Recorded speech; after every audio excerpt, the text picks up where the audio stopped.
Hello! So, Furina is here again, and I'm on the verge of quitting this game for real. But before that, as a Yanfei lover, I have a mission to carry out. I think Yanfei has one of the most enjoyable and well-designed kits in the whole game, and paired with her lively and charming personality, playing her always brings me a smile. But at the same time, even though she can still hit like a truck, she's a 4-star pyro on-field carry overshadowed by strong competitors, including a certain Leo Chef given for free, which in such a big roster of characters makes her kinda niche and easy to forget, both by players and theory crafters. This might explain why, even though Fontaine gave her so much, not many creators actually covered her news, and even who did, as far as I know, didn't go that deep. And that's why I'm stepping in. There's way too much to talk about, and I can't cover everything in one go. I mean, look at the New Light series, which is the result of months of work, split in 3 parts, and I still had to cut out a lot of stuff, you have no idea. So today we will focus on the character I legitimately think is now the best Yanfei partner, and by a huge margin. And of course, it's Furina. Obviously it's Furina, it's always Furina, it's everywhere Furina. She's the new Xiaoling basically, and actually competes with Xiaoling in some teams. Let's not digress and back to the main topic. What makes Furina so much more special than the other best Vape enabler, Xincho and Yelan? Oh yeah, it has to be her amazing damage bonus buff from her burst, right? Right? You fools. What if I told you that one of the best, if not the best Furina build for Yanfei has 0 energy recharge? You didn't see that coming, did ya? Okay, that's enough teasing, so let's see what Furina really does for Yanfei to make her so good. Of course, Furina applies Hydro and she has really good off-field damage. She doesn't have enough Hydro to sustain Yanfei's per application alone, but since Yanfei's best teams are mainly double Hydro and VV Vape with a Hydro-infused Anemo Burst, that's not an issue, and for the latter I also have a small guide you can check out after this video if you want to. So what really makes Furina so good, both in calculations and in saving your sanity, is that she enables Marechaussee. I know it might not seem that big of a deal, but believe me, farming Crimson Witch is evil, and also Marechaussee's effects are so good for Yanfei that easily justify running Furina by themselves. If you look at these calcs, which by the way I wanted to refine but had no time, they're good enough though. The spreadsheet is ugly but reliable, I swear. Anyway, if you look at these calcs, Marechaussee is generally around 12-13 better than Crimson Witch of Flames, the previous best in slot artifact set for Yanfei, which is really a lot. By the way, I said 14 because I recently added calcs with Elemental Mastery Sands, which is technically a bit more optimal, but makes Crimson Witch and Wanderer's Troop slightly less effective because of diminishing returns, increasing the gap with Marechaussee. Oh, here you can also see some 2 PC effect combinations and in general how the various artifacts compare, so just you have an idea. Keep in mind, values will vary a bit depending on exact scenario and weapons. For these specific calcs, you can read assumptions here, but this is more or less what you should expect. Marechaussee is clearly a massive step ahead. And if you're wondering if you should use Elemental Mastery Sands or Attack Sands, I said Elemental Mastery is slightly more optimal. I mean, it's quite more optimal in theory, but in practice, you might not guarantee a Hydro Aura on all your enemies in an AoE scenario, especially if you're using like Lan, Xincho, and even Furina has some AoE application, but not really a lot of AoE application, so an attack sense guarantees damage even when enemies aren't wet, because Elemental Mastery, if you aren't vaping, is literally useless. So in theory, you always want to vape the biggest hits, and in that case, Elemental Mastery is a bit ahead of attack, but usually just go with substance, honestly. And personally, I tend to prefer, I'm more at ease with an attack sense for the added flexibility and the additional room for error. But seriously, just go for better substats. So I'm looking at double Hydro because I think it's arguably the best Yanfei team. Technically speaking, VV Vape can push Yanfei to a higher ceiling, but it can be quite problematic to play. You can easily mess up your rotation. Sometimes the setup won't really work because of auras around that don't allow you to infuse your burst with Kazuha or Sucrose. It can become very messy and it's harder to play, but the damage output that it can front load is truly amazing. amazing. And even the variation with Shenyun can really output some really crazy numbers. That said, double hydro is extremely reliable, always works, doesn't require weird setups and unreliable anemo absorptions. You just go and destroy everything. And it's also much more flexible, which means that in practice for most players this team will perform much better, and it's not always a matter of skill issue. It's just that sometimes you can't have perfect control to make the Vape setup consistently work, while double hydro will always work. Also, double hydro is easier to calc. So these are team calculations with Xincho, Yelan and Bennett, Xincho, Furina and Bennett, and Yelan, Furina and Bennett. Always Bennett, and the last team there's Jin. Now, keep in mind, for the Furina teams, I'll talk about this more later, I'm using a build without energy recharge because it actually slightly better. We'll talk about this in a moment. And by the way, don't take too seriously these DPS calculations because this isn't really 20 seconds. In practice, it's going to be closer to 21, 22 because Yanfei is doing a long attack string. Also, another thing important to mention is that these calculations are with an average of Yanfei's damage between a rotation with seed buffs and burst, and a second rotation where Yanfei lacks both the burst and the with seed buff. So basically, one rotation she deals an amazing amount of damage, and the rotation later she does basically half her damage. So, clarifications done, we can start looking at the calcs. Before Furina, I always played Yanfei with Xincho and Yelan and Bennett, of course. This was, I think, Yanfei's best team. Again, Vape has highest ceiling, but in practice, this team tends to perform for most players in most scenarios. It's the most reliable and consistent, and it's absolutely great. I love this team. And let's see what happens with Furina. But with Xincho, you can see already the team has a 12% team damage increase. And if you add Yelan instead of Xincho, you have almost an 18% damage increase. This is a massive increase in damage. And as I told you, a lot of this damage actually comes from Marechaussee and not from Furina's buff or damage. Indeed, Bennett struggles to build fanfare stacks for Furina. This is a build with energy recharge on Furina, I think. Yeah, because I'm using the burst.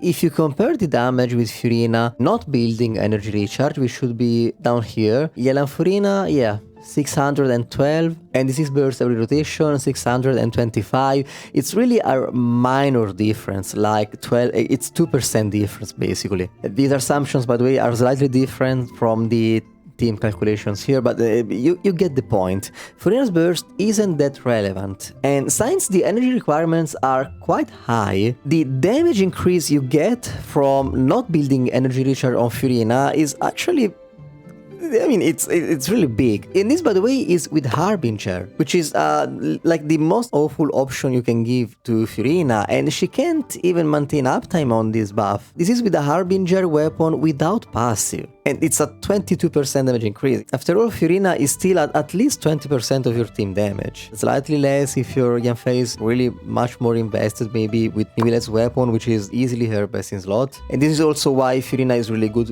with Yanfei. If you have Nibilet's weapon, Furina can enable it for Yanfei, and it's her best weapon by, I won't say by a big margin, because also the Weasley weapon can get close, but it's really strong, especially with Bennett. I should mention that even though calculations show the builds without energy recharge being better, at least on paper, in practice I think building energy recharge is more advisable, because in practice it can happen that you take damage, your characters take damage, I don't assume in calcs, and that can increase fanfare stacks and can also compensate for mishaps if you get hit, for example. I had myself scenarios where I was able to max fanfare stacks on these Bennett teams where I shouldn't have been able to, but not even remotely. The main takeaway is that in these Bennett teams, not building energy recharge is actually viable. It can also be quite better, especially if you have a highly offensive weapon. So simply don't dismiss this option. Both are really good.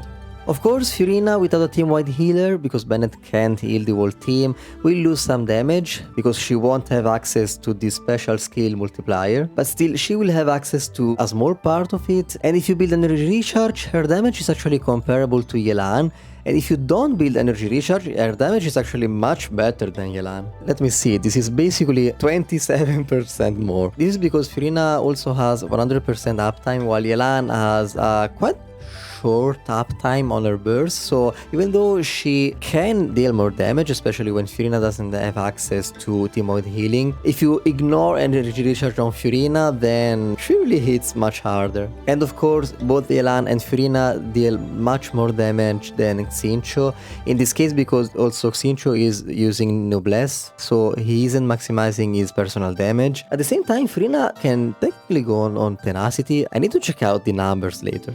Now, you might be wondering, and what about Jean instead of Bennett? I have a confession to make. On paper, Jean is quite worse, but in practice, I have to say that Jean can be more flexible because Circle Impact isn't really an issue with Yanfei because she's a range character and she has a huge range, so really, I've never had a problem with Bennett Circle. That's not the problem.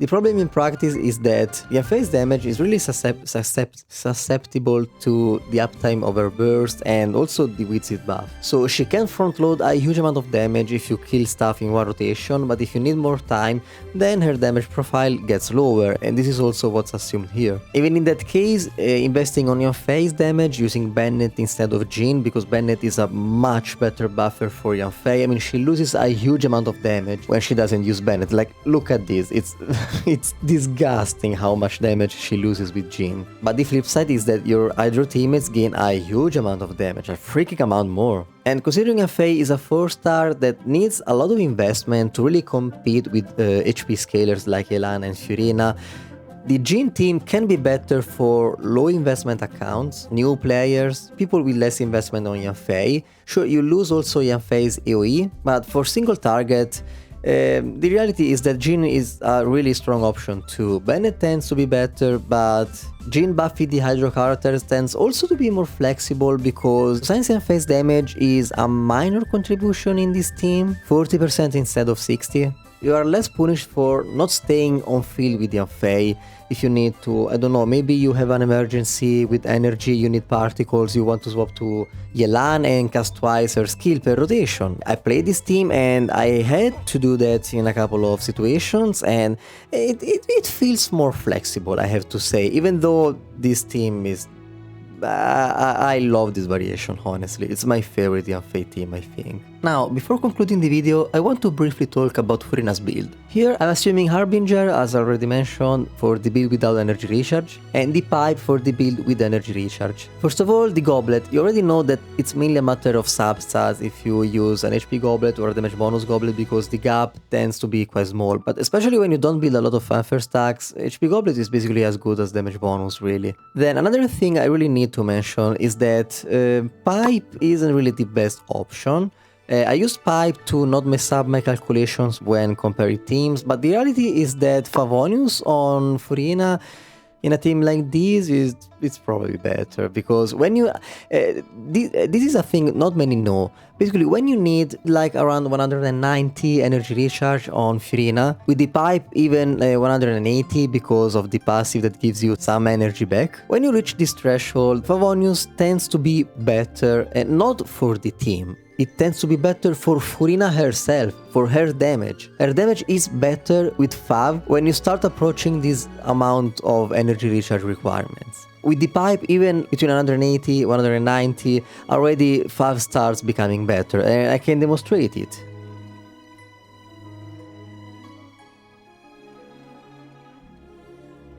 Yeah, 5.5% better. Of course, these are optimized calcs using caching main standards, but really this barely change anything. Look at how much you can lower energy requirements with it, and that's the reason why the damage of Furina is better, because you need less energy rolls.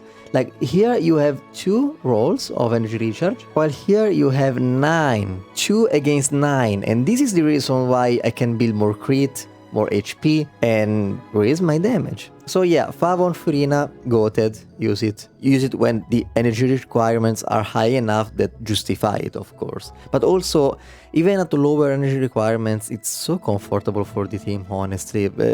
Don't look down on it. It's an option you should absolutely consider. And lastly, now I really want to check the Tenacity. A few moments later. Yep, I'm not surprised.